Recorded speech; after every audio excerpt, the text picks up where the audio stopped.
Second year all the students, good morning. हमने जो first video मैंने साइलोटम का बताया था, जिसमें external structure, internal morphology, transfer section, वो कंप्लीट आपको बता दिया था।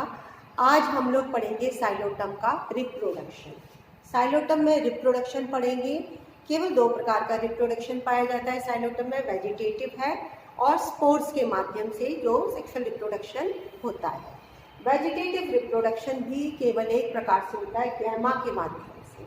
मैंने आपको पिछले वीडियो में बताया था कि राइजॉइड्स जो होते हैं, जो पूरा एरियल शूट होता है, नीचे क्या होता है साइलोटम में, राइजॉइड।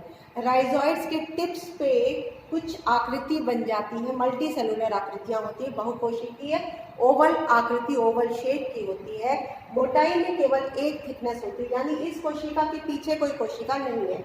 ऊपर नीचे कोशिकाएं हैं लेकिन इसके पीछे नहीं है, ठीक है। यूनिसीरिएट, तो ये एक लाइन में हो सकती है, साइड में हो सकती है, लेकिन पीछे की तरफ इसमें कोई कोशिका नहीं होगी। तो मोटाई केवल एक कोशिका की है इस गैमा की।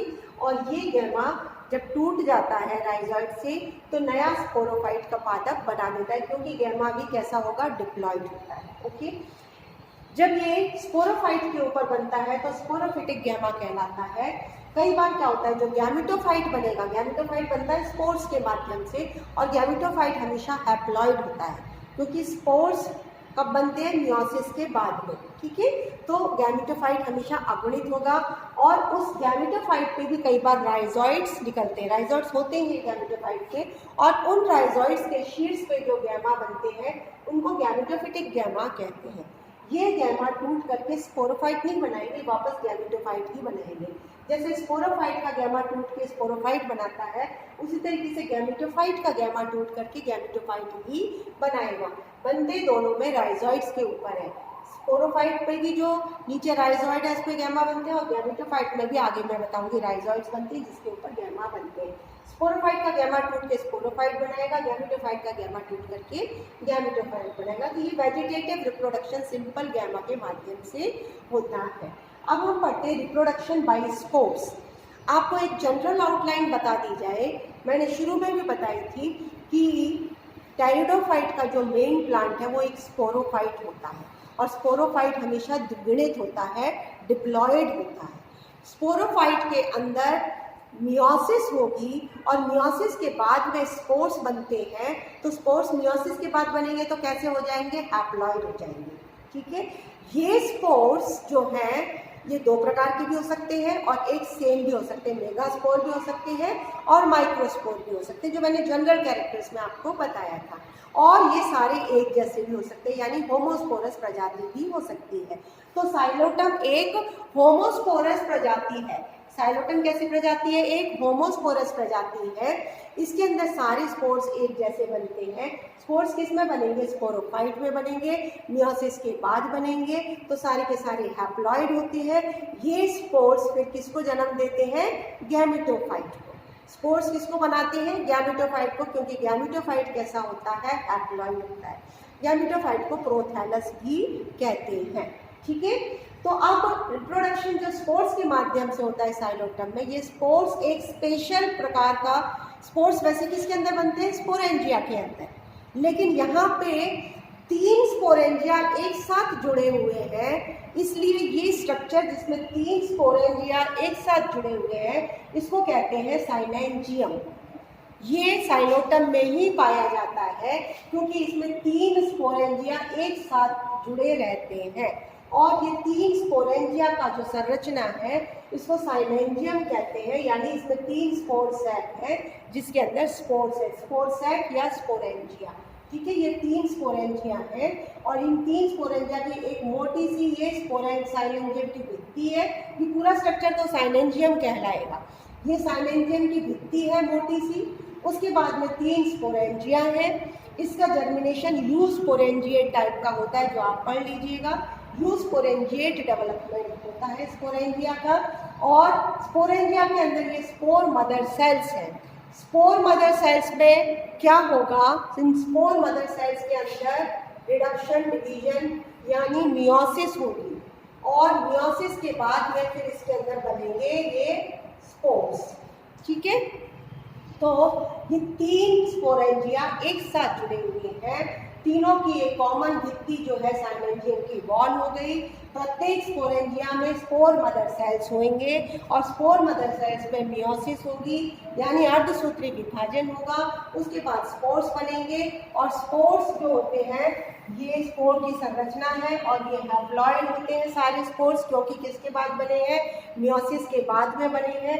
एक स्पोर बीन की आकृति का होता है, एक्साइन और इंटाइन, 2 इसमें परत होती है। और ये स्पोर्स बाहर कहाँ से निकलते हैं, देखिए ये जो सेंटर है, तीनों स्पोरेंजिया का जो सेंटर है, यहाँ से ये साइलेंजिया खुल जाता है, यहाँ से ये साइलेंजिया खुलता है और ये स्पोरेंजिया भी खुलते हैं और इनके स्पोर्स निकल के बाहर आ जाते हैं। ये स्पोर मदर सेल में रिडक्शन डिवीजन मियोसिस जरूर होगी, जिससे स्पोर्स बनते हैं, स्पोर्स हैप्लॉइड होते हैं। अब ये स्पोर निकल करके जब बाहर आ जाते हैं तो ये क्या बनाएंगे, ये गैमेटोफाइट का निर्माण करेंगे, जिसको हम प्रोथैलस भी कहते हैं। अब आपको बताते हैं स्पोर्स का जर्मिनेशन।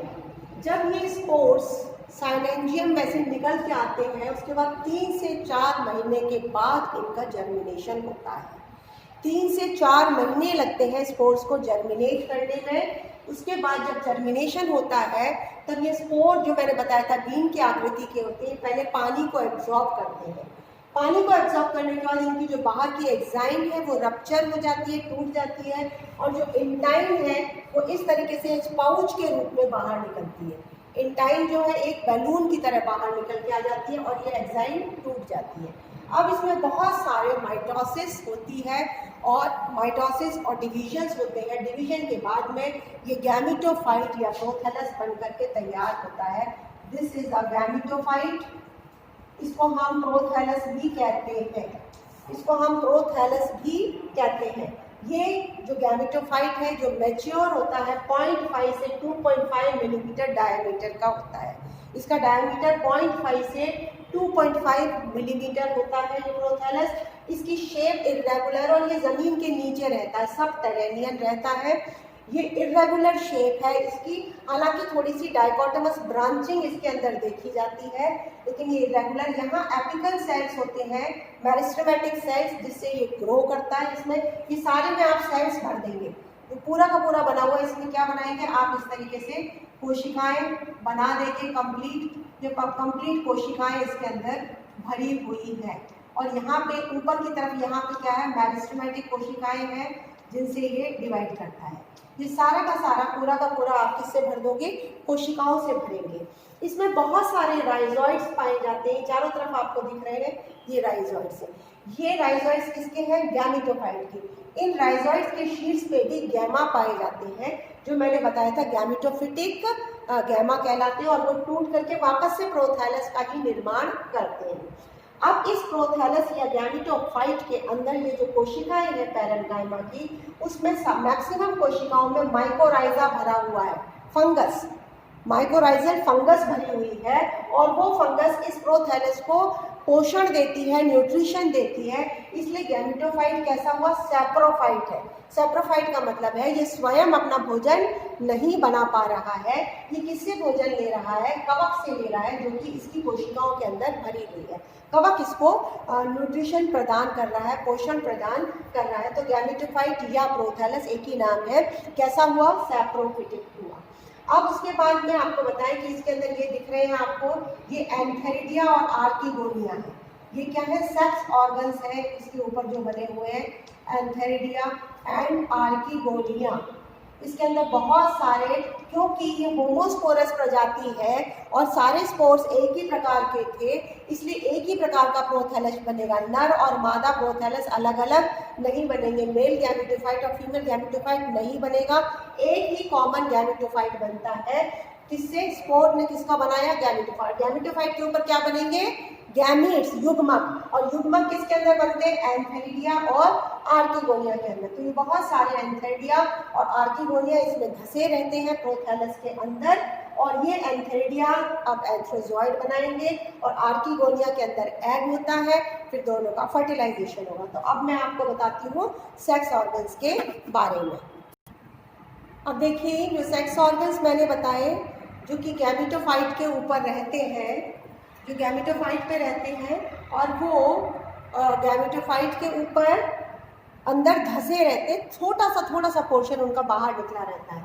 सबसे पहले एंथेरिडिया जो कि मेल सेक्स ऑर्गन है, उसका ये स्ट्रक्चर है। देखिए ये गोलाई में होता है, गोल होता है, सिंगल लेयर की जैकेट होती है जिसमें 10 से 12 कोशिकाएं होती हैं। एक सिंगल लेयर की जैकेट होती है और उसके अंदर जो सेल्स हैं उनको एंड्रोसाइट्स कहते हैं।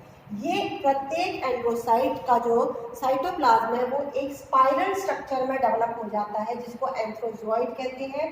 ये मल्टीफ्लैजिलेट है। जनरली मैंने जनरल कैरेक्टर्स में बताया था बाइफ्लैजिलेट एंथ्रोजॉइड होते हैं, लेकिन साइलोटम के एंथ्रोजॉइड्स मल्टीफ्लैजिलेट, बहुत सारे फ्लैजिला हैं और ये एंथ्रोजॉइड्स कैसे हो गए, मल्टीफ्लैजिलेट एंथ्रोजॉइड्स होते हैं। यहाँ पे साइड में एक ऑपर्कुलर सेल होता है, लेटरल साइड में ऑपर्कुलर सेल होता है जहाँ से ये एंथेरिडिया खुल जाता है। उस ऑपर्कुलर सेल से खुलता है और वहाँ से सारे के सारे जो एंड्रोसाइट है वो एंथ्रोजॉइड में परिवर्तित होकर के बाहर निकल आते हैं।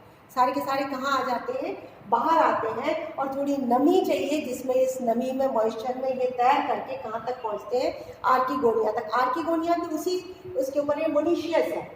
प्रोथैलस कैसा है, मोनीशियस यानी एंथेरिडिया और आर्किगोनिया उसी के ऊपर है, तो वो वहीं से पहुंच जाते हैं, मूव करते हुए किस पे पहुंच जाते हैं, आर्किगोनिया पे, जो कि फीमेल सेक्स ऑर्गन है।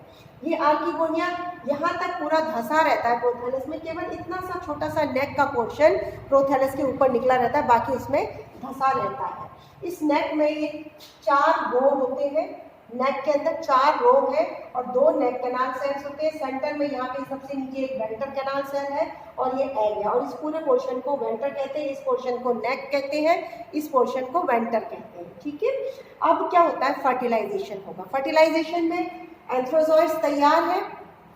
यहाँ नेक कैनाल सेल्स दोनों और वेंटर कैनाल सेल्स ये टूट जाएंगे।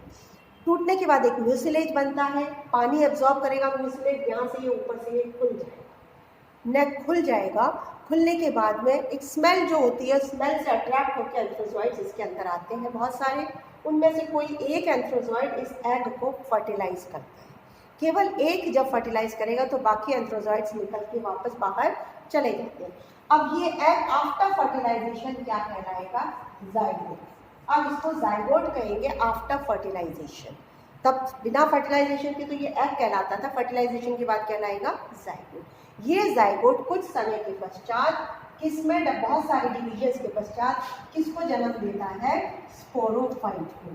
जो मैंने आपको डायग्राम बनाया था जिसमें आपने राइजोइड्स देखे थे, ऊपर एरियल शूट देखा था, ये स्पोरोफाइट इस जाइगोट से बन करके तैयार हो जाता है।